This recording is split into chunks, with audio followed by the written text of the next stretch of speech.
in therapy, if you have a sin that you're struggling with, therapy, you're talking about the sin like it's just fascinating, right? It's just these interesting dilemmas you're in, right? But in confession, don't do that, right? Say, I lied once.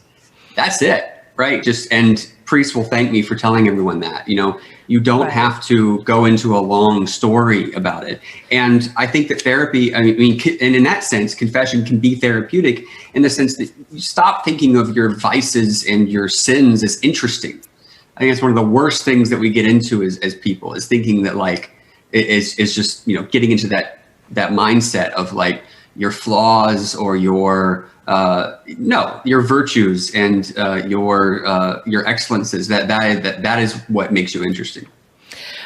And I think, as you also wrote, if I understood you correctly, therapy can be helpful precisely because it allows you to tell the long story that might lead you to be the kind of person who does a certain kind of thing. And in doing that, absolutely, then you develop the virtue of prudence. But the goal is to develop the virtue of prudence. The goal isn't telling your story for the sake of telling your story because it's interesting, but for the sake of getting to the bottom of it, to be able to develop the virtues. Right. And Joseph Pieper talks a lot about, one thing that's very essential to prudence is being able to tell your story truthfully. Someone who lives in a sort of fantasy world and, got a divorce, but then narrates the divorce in a very dishonest way, they're never going to see things correctly, and therefore they're never going to be able to act in accordance with reality, which is essential. And so by going to therapy, you tell stories, you talk about your abuse as a kid, right? Or whatever, issues you have.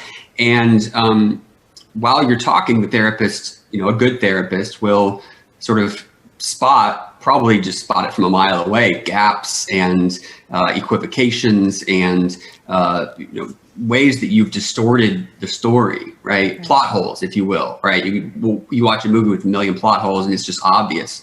And a good therapist will be able to ask you and make you realize that, what the actual truth is, and so that you can actually live in reality, which is such a gift of mental health.